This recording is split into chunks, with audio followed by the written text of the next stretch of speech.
Hello. पैसे की दुनिया चैनल में आपका स्वागत है।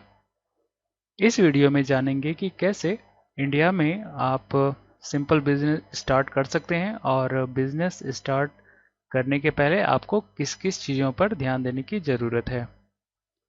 बिजनेस करने के पीछे सबसे बड़ा जो मोटिवेशन होता है वो है मनी, मतलब पैसे कमाना। तो पैसे सिर्फ बिजनेस से ही नहीं कमाए जा सकते हैं। पैसे आप नौकरी करके भी कमा सकते हैं, लेकिन नौकरी करने के लिए एक तो क्वालिफिकेशन अच्छी खासी होनी चाहिए, और दूसरा ये ज़रूरी नहीं है कि नौकरी में आपको अच्छी खासी सैलरी मिले।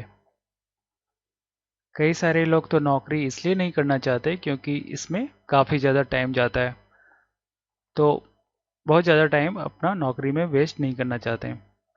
लेकिन फिर भी नौकरी अभी इंडिया में सबसे ज़्यादा पॉपुलर है पैसे कमाने के लिए। पैसे कमाने का दूसरा तरीका है इन्वेस्टमेंट। तो अगर आपके पास बहुत पैसा है तो आप अपने पैसे को कहीं और इन्वेस्ट कर सकते हैं और फिर आराम से पैसे कमा सकते हैं, लेकिन इसमें रिटर्न कम मिलता है और इन्वेस्टमेंट काफ़ी ज़्यादा करना पड़ता है। तीसरा तरीका जो है पैसे कमाने का वो है बिजनेस करना। तो बिजनेस करके आप अच्छा खासा पैसा कमा सकते हैं।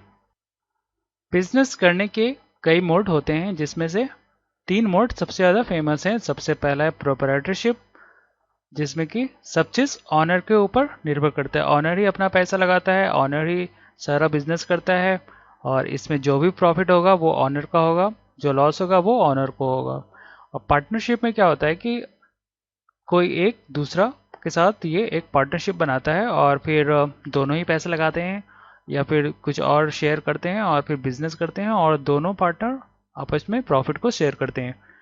तो ये एक तरीका हो गया। और कम या फिर बिजनेस आप कंपनी बनाकर कर सकते हैं, लेकिन कंपनी बनाने में कई सारे नियमों को फॉलो करना होता है और इसमें काफ़ी पैसे भी खर्च होते हैं। तो सबसे जो आसान तरीका है बिजनेस करने का वो है प्रोप्राइटरशिप।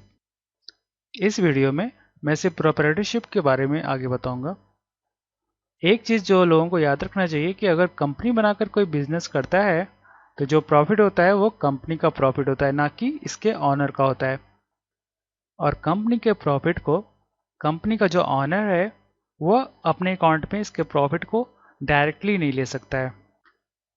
लेकिन अगर कोई प्रोप्राइटरशिप मोड में कोई बिजनेस कर रहा है तो जो कुछ भी प्रॉफिट होता है इस मोड में वो सीधा सीधा ऑनर का प्रॉफिट माना जाता है। तो सिंपल बिजनेस प्रोप्राइटर कैसे करता है? तो सपोज करते हैं कि ये एक प्रोप्राइटर है और ये इसके कस्टमर है। तो बिजनेस में सिंपली यह होता है कि ये जो बिजनेसमैन है यह अपने कस्टमर को या तो सामान बेचता है, मतलब प्रोडक्ट सेल करता है, या फिर सर्विस प्रोवाइड करता है, और इसके बदले कस्टमर जो है इसको पैसे देते हैं। इस प्रोसेस में बिजनेसमैन प्रॉफिट भी कमाता है। अगर यह बिजनेसमैन अपने कस्टमर को प्रोडक्ट सेल कर रहा है तो बिजनेसमैन को इस बात का ध्यान रखना चाहिए कि ये जो प्रोडक्ट बेच रहा है उसके लिए गवर्नमेंट ने क्या रूल बनाकर रखा हुआ है। कई सारे प्रोडक्ट ऐसे होते हैं जिसको बेचने के लिए बिजनेसमैन को लाइसेंस लेना पड़ता है। जैसे अगर अल्कोहल बेच रहा है या मेडिसिन बेच रहा है तो बिजनेसमैन को पहले गवर्नमेंट से लाइसेंस लेना पड़ता है। और कई सारे ऐसे प्रोडक्ट होते हैं जिसको बेचने के लिए इसे गवर्नमेंट से लाइसेंस नहीं लेना पड़ता है। जैसे अगर ये बिजनेसमैन सब्जी बेच रहा है तो इसे गवर्नमेंट से लाइसेंस नहीं लेने की ज़रूरत है। इसलिए बिजनेसमैन को सबसे पहले देखना चाहिए कि प्रोडक्ट के अगेंस्ट में गवर्नमेंट का क्या रूल है।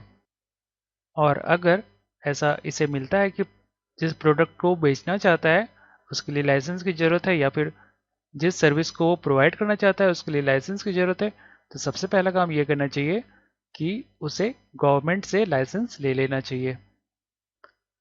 बिजनेस करने में एक और रूल का ध्यान रखना चाहिए, वो है टैक्सेस। तो अगर कोई सामान बेच रहा है, प्रोडक्ट सेल कर रहा है, तो कई सारे टैक्सेस लग सकते हैं, जैसे वैट, सीएसटी या फिर जीएसटी जब आने वाला है। रजिस्टर होने के बाद इस बिजनेसमैन को नंबर मिलता है, जैसे सीएसटी नंबर मिलता है, वैट नंबर मिलता है, और फिर ये नंबर वह अपने इनवॉइस में मेंशन करता है और अपने कस्टमर से टैक्स का भी अमाउंट लेता है। प्रोडक्ट के कॉस्ट के साथ साथ टैक्स का अमाउंट भी वो कलेक्ट करता है, और फिर गवर्नमेंट को समय समय पर ये सब टैक्स भी पे करना होता है। अगर ये बिजनेसमैन सर्विस प्रोवाइड कर रहा है अपने कस्टमर को, तो उसे सर्विस टैक्स के बारे में पूरी तरह पता होना चाहिए कि कितने टर्नओवर के बाद सर्विस टैक्स देने की ज़रूरत पड़ती है। और अगर सर्विस टैक्स देना है तो उसे रजिस्टर भी होना पड़ेगा और सर्विस टैक्स नंबर भी लेना पड़ेगा, और फिर अपने कस्टमर से सर्विस टैक्स भी कलेक्ट करना पड़ेगा, और कलेक्ट करने के बाद फिर उसे गवर्नमेंट को भी देना पड़ेगा। बिजनेस करते समय ये जो बिजनेसमैन है, इसे हमेशा ध्यान रखना चाहिए कि ये जो भी इनवॉइस बना रहा है उसकी कॉपी उसे ज़रूर रखनी चाहिए प्रिजर्व करके, और जितने भी ट्रांजैक्शन हो रहे हैं उसका पूरा अच्छी तरह रिकॉर्ड होना चाहिए। अगर बिजनेस काफ़ी छोटा हो तो ये बिजनेसमैन अपने सेविंग अकाउंट से भी काम चला सकता है, लेकिन अगर बिजनेस ज़्यादा बड़ा हो गया हो तो उसे फिर करेंट अकाउंट बैंक में खुलवाना चाहिए। तो करेंट अकाउंट से रिलेटेड क्या रूल हैं उसे अच्छी तरह पता होना चाहिए। बिजनेस करते समय बिजनेसमैन को एक और चीज़ का ध्यान देना चाहिए कि वह कभी भी दूसरे का ब्रांड नेम यूज़ ना करें। ब्रांड नेम या फिर ट्रेड नेम या फिर कॉपीराइटेड नेम या फिर ट्रेडमार्क, ये सब के यूज़ से बचना चाहिए, अदरवाइज इस पर लीगल कार्रवाई भी हो सकता है। प्रोप्राइटरशिप मोड जो है वो बिजनेस करने का सबसे आसान तरीका है, क्योंकि इसमें बिजनेसमैन जो है, जो इसका ऑनर है बिजनेस का, उसे एक कंप्लीट फ्रीडम होता है कि वो अपने बिजनेस को किस तरह आगे बढ़ाए।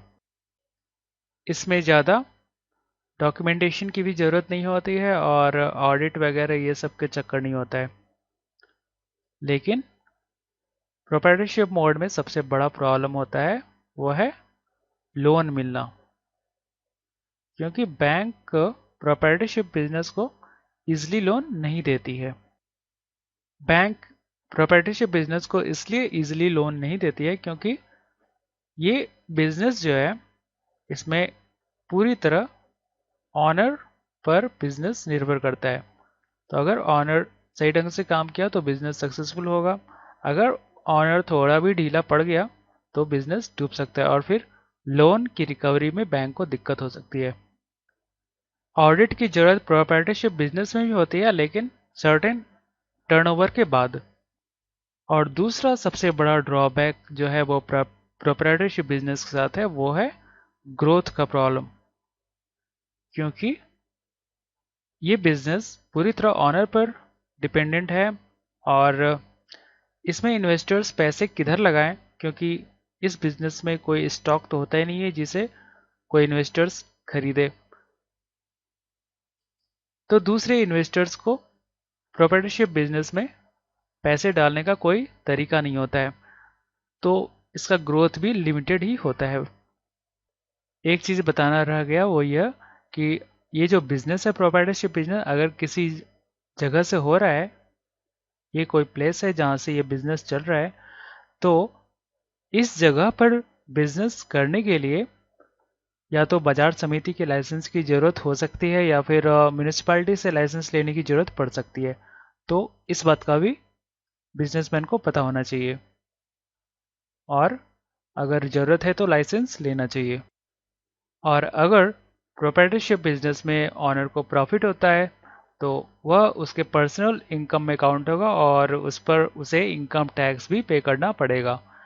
और यह भी फैसिलिटी है कि अगर लॉसेस होता है तो वह अपने लॉसेस को कैरी फॉरवर्ड कर सकता है।